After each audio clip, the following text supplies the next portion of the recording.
घमंडी बहू लाई गरीब ससुराल में एसी। रमन एक गरीब मध्यम वर्ग के परिवार से था जो कि एमएनसी कंपनी में काम करता था। उस कंपनी के मालिक की बेटी किंजल बहुत घमंडी थी। घमंडी की कोई लड़की उससे ज्यादा खूबसूरत बनकर कंपनी में आती थी तो वो उसे निकाल दिया करती थी। फिर वो रमन को उससे शादी करने की इच्छा जताती है, ये जानने के बाद भी कि उसे एक गरीब ससुराल में रहना होगा। तभी दोनों की शादी धूमधाम से हो जाती है। रमन किंजल के घमंडी बर्ताव से रूबरू नहीं था। आखिर कैसे अमीर किंजल अपने गरीब ससुराल में रह पाएगी, जानने के लिए कहानी में आगे बढ़ते हैं। सरोज के गृह प्रवेश करने के बाद जब किंजल घर में आती है तो कहती है, ओह गॉड, उफ, रमन कितनी गर्मी है, मैं तो ऐसे गरीब ससुराल में नहीं रह सकती। यू नो ना, मुझे एसी की आदत है। हाँ, लेकिन मेरे घर में एसी नहीं है, ऐसे ही रहना होगा। मैं अगले महीने में एसी ले लूंगा। ओफो रमन, ये तुम कैसी बातें करते हो? मैं 1 महीने तक बिना एसी के कैसे रहूंगी? कहीं मेरी स्किन डल हो गई तो? अरे भाभी, आप चिंता क्यों करती हो? मैं हूं ना आपकी प्यारी ननद, आपके ऐसी हवा कर दूंगी। अरे वाह, मुझे ऐसे अच्छा लग रहा है। नंद जी, ऐसे ही मेरी हवा करती रहो, 1 मिनट में डैड को कॉल करती हूँ।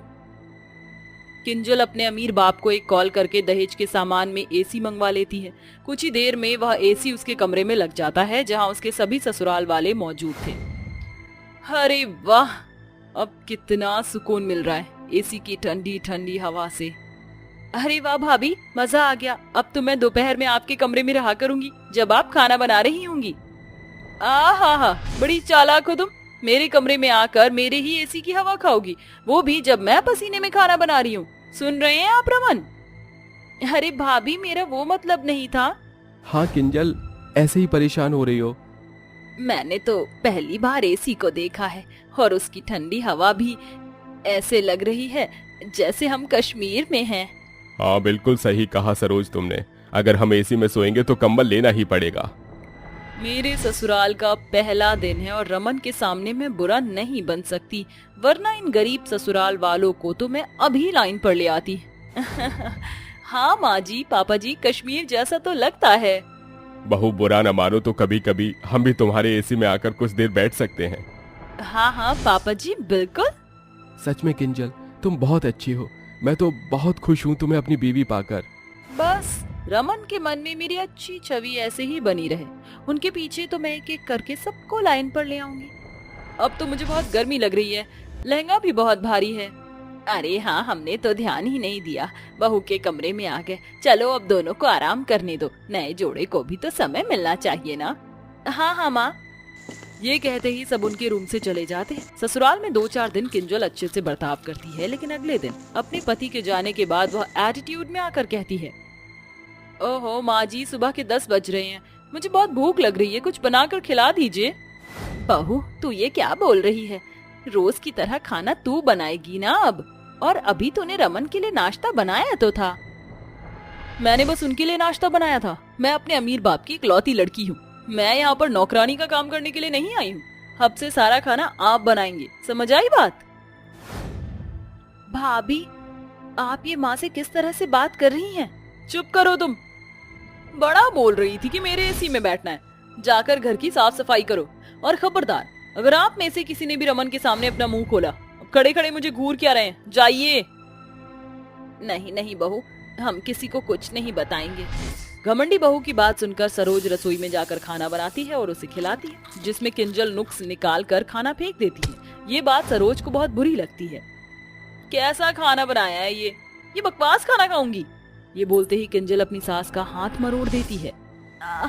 बहू, मुझे माफ कर दे, मेरे हाथ में दर्द हो रहा है, मेरा हाथ छोड़ दे, मैं अच्छे से बनाऊंगी खाना अब।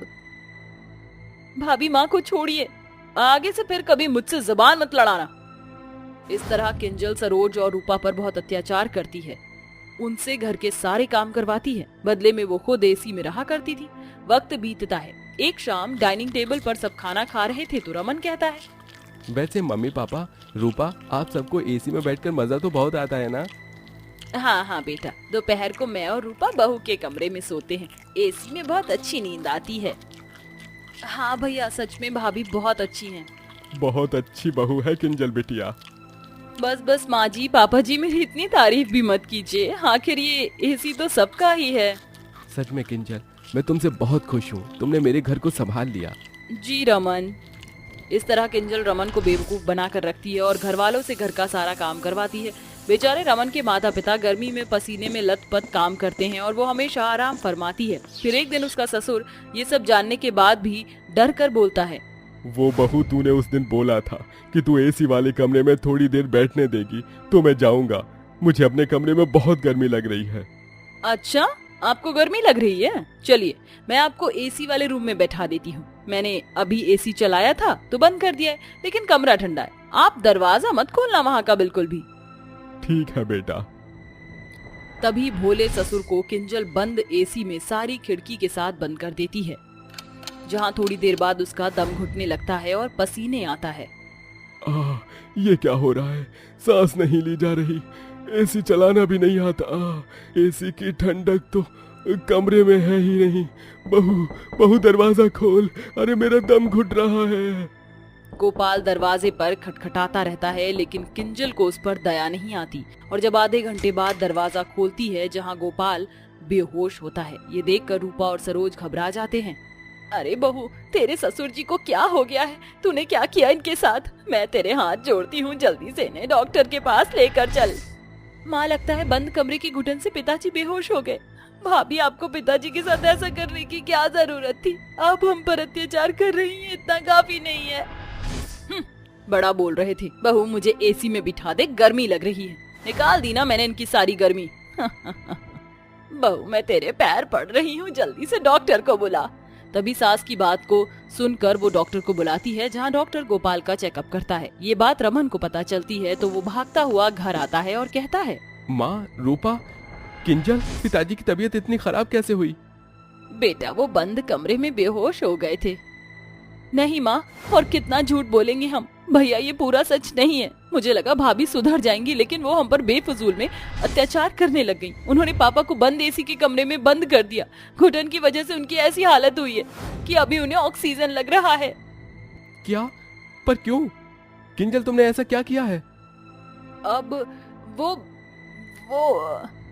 उसकी लड़खड़ाती जुबान से रमन समझ जाता है और एक जोर का थप्पड़ किंजल को चढ़ता है। तुम्हारी हिम्मत कैसे हुई मेरे भगवान जैसे माता पिता के साथ ये सब करने की? बहुत भरोसे के साथ मैंने तुमसे शादी की थी, क्यों किया तुमने ऐसा? घमंड? हाँ, घमंड के कारण मैंने ऐसा किया। मैं तुम्हारे गरीब माँ बाप को अपने एसी वाले कमरे में क्यों आने देती भला? जैसे ही एसी आया, नहीं कि सब गुड़ मक्खी की तरह वहीं चिपक गए थे। आज तक मैंने सिर्फ तुम्हारे सामने शरीफ बनने का नाटक किया है, जो कि मैं हूँ नहीं। छी, मुझे शर्म आती है कि मैंने तुम जैसी लड़की से प्यार किया है, लेकिन अब मैं तुम्हें अपने घर में नहीं रखूंगा, न तुम्हारे एसी को। चली जाओ यहाँ से। नहीं नहीं रमन, ऐसा मत करो। मैं तुमसे बहुत प्यार करती हूँ, मैं कहाँ जाऊंगी? मैं जानती हूँ मुझसे गलती हुई है, मुझे माफ कर दो। माँ जी, पापा जी, दीदी, आप सब माफ कर दीजिए। बोलिए इन्हें। हाँ बेटा, माफ कर दे। देखा, माँ के साथ तुमने इतना बुरा बर्ताव किया, फिर भी माँ और सिर्फ माँ के कहने पर मैं तुम्हें आखिरी मौका दे रहा हूँ। शुक्रिया रमन, अब मैं फिर कभी ऐसा नहीं करूंगी। उस दिन के बाद से किंजल अपने घमंड को छोड़कर अपने ससुराल की गृहस्थी में ध्यान देती है, घर का सारा काम करती है और अपने माता पिता के कमरे में भी एसी लगवा लेता है, जिसके बाद सब खुशी खुशी रहने लगते हैं। अरे तू क्या कर रही है? तुझे घर के कोई काम नहीं दिखाई देते हैं? जब देखो यहाँ से वहाँ बैठी रहती है, अपने आप को हवा करती रहती है, लेकिन घर का कोई काम नहीं करती। तुझे तो काम चोरी के अलावा कुछ आता ही नहीं। जब देखो मुझे ताने कसती रहती हो। और कोई काम नहीं है क्या? इतनी गर्मी है और इतनी गर्मी में भी मैं काम करती रहूं? कोई मेरे साथ इस घर में काम नहीं करवाता। अरे तू इस घर की बहू है, तू काम नहीं करेगी तो कौन करेगा? वैसे तो हमेशा तू बहाने बनाकर बैठी रहती है, तेरा तो बस नहीं चलता। तू तो एक काम ना करे इस घर में। ऐसा कहने के बाद दिव्यांजलि वहाँ से चली जाती है। उसके जाते ही अंजू अपने मन ही मन सोचती है, जब देखो मुझे सुनाने के अलावा कुछ करती ही नहीं है। अरे मैं इस घर की बहू हूँ, नौकरानी नहीं जो हमेशा काम करती रहूं। दिव्यांजलि अंजू को हमेशा सुनाती रहती है, जिसके चलते दोनों सास बहू में खटपट बनी रहती है। एक दिन अंजू को बहुत तेज गुस्सा आता है और वो अपनी सास से कह देती है, अरे ज्यादा ही दिक्कत है मुझसे, तो एक काम करो, अपने छोटे बेटे की शादी करवा दो, तो तुम्हें घर के काम करने के लिए एक बहू मिल जाएगी और मुझे थोड़ा सा आराम मिल जाएगा। अरे वाह, आज लड़ाई में तूने पहली बार अक्लमंद की बात की है। मेरा बेटा अब उम्र में बड़ा हो गया है और इसी दौरान मुझे उसकी शादी के लिए लड़की ढूंढ लेनी चाहिए ताकि इस घर में एक और बहू आ जाए। दिव्यांजलि की सारी बातें उसका बेटा रोहित सुन लेता है, जिसके बाद वो फौरन अपनी माँ के पास आता है और मुस्कुराते हुए कहता है, अरे आपको लड़की ढूंढने के लिए कष्ट उठाने की कोई जरूरत नहीं है। मैं तो पहले ही लड़की ढूंढ कर बैठा हूँ। मैं तो इंतजार कर रहा था कि आप कब मेरी शादी की बात करें और मैं कब आपको अपने दिल की बात बताऊं। वाह बेटे वाह, तू तो बहुत ही ज्यादा फास्ट निकला। चल अब तूने लड़की ढूंढ रखी है तो मुझे ये भी बता दे कि वो लड़की कौन है, कैसी है, दिखती कैसी है, कम से कम फोटो ही दिखा दे। रोहित अपने फोन में दिव्यांजलि को उसकी बहू की फोटो दिखा देता है, जिसे देखते ही दिव्यांजलि हैरान रह जाती है और कहती है, अरे ये तो एक अंग्रेजन है बेटा, तू अंग्रेजन से शादी कैसे करेगा और फिर वो हमारी भाषा कैसे समझेगी? अरे ऊपर से हमारे सामने इंग्लिश में पटर पटर बोलेगी। अरे नहीं माँ, अलीना बहुत अच्छी है और उसने मेरे लिए हिंदी भी सीखी है। आप लोगों को दिक्कत नहीं होगी। और आपको पता है अलीना बहुत अच्छे परिवार से है। हम लोग कितने गरीब हैं, लेकिन हमसे 4 गुना अमीर हैं वो लोग। और आपको पता है अलीना के मायके वाले दहेज में बहुत सारा सामान भी भेजेंगे। ये सुनते ही दिव्यांजलि के मन में लालच आ जाता है, जिसके बाद वो अंग्रेजन बहू से रिश्ता तय करने के लिए तैयार हो जाती है। कुछ दिनों में रोहित की शादी अलीना से हो जाती है और रोहित उसे शादी करके अपने घर ले आता है। आओ बहू अंदर आओ, इसे अपना ही घर समझो। हे भगवान, तुम्हारा घर कितना छोटा सा है और ऊपर से देखो तो सही कितनी गर्मी है। यहाँ मुझसे तो बिल्कुल भी बर्दाश्त नहीं हो रहा। रोहित डार्लिंग, हमारा कमरा कहाँ है? अरे रोहित, तू हमारी शक्ल क्या देख रहा है? चल जा जल्दी से बहू को उसके कमरे में लेकर जा, थोड़ी देर फ्रेश होगी तो अच्छा लगेगा। हाँ हाँ बिल्कुल, और मेरी बात सुनो, मैं दहेज में एसी लेकर आई हूँ। मुझे तो पता ही था तुम जैसे गरीबों के घर में एसी होना नामुमकिन बात है, इसलिए वो एसी हमारे कमरे में लगवा देना। एसी का नाम सुनते ही दिव्यांजलि बहुत खुश हो जाती है, जिसके चलते वो एसी अलीना के कमरे में न लगवाकर बाहर हॉल में लगवा देती है। कितनी देर हो गई है, मैं फ्रेश भी हो गई हूँ और कपड़े भी चेंज कर लिए, लेकिन अभी तक एसी नहीं लगवाया गया है मेरे कमरे में। मैं ही देखती हूँ आखिर मेरा एसी कहाँ है। अलीना जैसे ही अपने कमरे से बाहर निकलती है, वो हॉल में घर के सभी मेहमानों को और अपनी सास को, यहाँ तक कि अपने पति और जेठानी को भी हॉल में एसी की हवा खाते हुए देखती है। वाह भाई साहब वाह, देखो तो सही मेरे एसी की ठंडी ठंडी हवा में तुम लोग सारे अपने पैर पसार कर कैसे सो रहे हो। जरा भी शर्म नहीं आती बहू का नया एसी इस्तेमाल करते हुए? अरे बहू, तू ही दिमाग लगा, एक एसी अगर तेरे कमरे में ही रहेगा तो सिर्फ उसका आनंद तू ही उठा पाएगी, लेकिन यहाँ देख कितने लोगों को एसी की हवा मिल रही है। दूसरों का भला करना बहुत अच्छी बात होती है। मेरे माता पिता ने एसी मेरे भला करने के लिए ही भिजवाया है, ना कि आप सभी पलटन के लिए। मैं सीधे स्वभाव से कह रही हूँ, ये एसी मेरे कमरे में होना चाहिए। ये सुनते ही अंजू कहती है, अच्छा जी, अगर ऐसी बात है तो फिर मुझे भी मेरे कमरे में एसी चाहिए। अगर इस घर में एक बहू के कमरे में एसी होगा तो दूसरे के कमरे में भी एसी होना चाहिए। ये एसी मेरा है तो मेरे कमरे में ही लगेगा। अंजू डंडा लेकर आती है और एसी को तोड़ने के लिए सबसे कहती है, अगर एसी मेरे कमरे में अभी के अभी नहीं लगा तो मैं अभी के अभी इस एसी को तोड़ दूंगी। फिर ये अंग्रेजन यानी कि विलायती बहू अपने हाथ पर हाथ धरे बैठी रह जाएगी और कुछ नहीं हो पाएगा। अरे बड़ी बहू, तू बौखला गई है क्या? दूसरे की चीज पर अपना हक नहीं जमाया करते। ये एसी इस घर में अंग्रेजन बहू के ससुराल से आया है, ना कि तेरे ससुराल से। अरे दहेज पर ससुराल वालों का हक होता है, इसलिए पहले ये एसी मेरे कमरे में जाएगा और उसके बाद मेरी देवरानी के कमरे में इसी प्रकार धीरे धीरे एसी हर किसी के कमरे में लगाया जाएगा। अंजू के ऊपर चंडालनी देखकर घर के सभी सदस्य हैरान रह जाते हैं और न चाहते हुए भी इस दौरान रोहित को हॉल के अंदर से एसी हटाकर अंजू के कमरे में लगाना पड़ता है, जिसके बाद अंजू अपने कमरे में एसी की ठंडी ठंडी हवा खाने लगती है। तो वहीं अंग्रेजन बहू अपने पति रोहित के साथ कमरे में बैठकर रोने लगती है।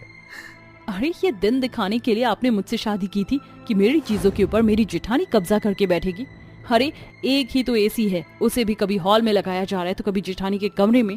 अरे मेरा एसी मेरे कमरे में कब लगेगा? रोहित किसी तरह अलीना को चुप करवाता है, लेकिन वो कुछ नहीं कर पाता। वहीं देखते ही देखते रात हो जाती है और रात के समय अलीना अपने दिमाग में एक तरकीब सोचती है। बहुत एसी की हवा खा रही है मेरी जेठानी, लेकिन अब मेरे एसी को कोई हाथ भी नहीं लगाएगा। इतना बड़ा 440 का झटका जो लगेगा। अलीना रात के अंधेरे का फायदा उठाकर अंजू के कमरे में जाती है और एसी की नंगी वायर निकालकर नीचे लटका देती है। अगले दिन जैसे ही सवेरा होता है, उसी वायर के ऊपर एक अचानक से बिल्ली आकर बैठ जाती है, जिसके चलते उसे बहुत जोर का झटका लगता है और वो मर जाती है। जब ये बात अंजू को पता चलती है तो वो नींद से उठकर हैरान रह जाती है। हे भगवान, भगवान का लाख लाख शुक्र है। अगर इस बिल्ली की जगह मेरा पैर इस नंगी वायर पर लग जाता तो शायद आज मैं इस दुनिया में ना बचती। अंजू हल्ला मचाकर पूरे घर वालों को अपने पास बुला लेती है, जिसके बाद वो ये हादसा घर के सभी सदस्य को बताती है। बिल्ली के मरते ही अंग्रेजन बहू को अपनी गलती का एहसास होता है और वो अपने मन ही मन सोचती है, ये मैंने क्या किया? अगर जेठानी जी का पैर इस बिजली के तार पर टच होता तो शायद वो इस दुनिया में कभी जिंदा ही नहीं रह पाती। मुझे ऐसा नहीं करना चाहिए था। एक दहेज में आए हुए एसी के लिए मुझे किसी की जान नहीं लेनी चाहिए थी। इधर अलीना को अपनी गलती का पछतावा होता है, वहीं अंजू के मन में एसी का भूत भी उतर जाता है, जिसके बाद दहेज में लाया हुआ एसी दोबारा से पैक करके वापस उसे रख दिया जाता है और घर के सभी सदस्य नॉर्मल तरीके से ही अपनी जिंदगी गुजारना शुरू कर देते हैं। अब दोनों देवरानी जेठानी एक दूसरे से अच्छे से बात करती हैं और खुशी खुशी रहने लगती हैं।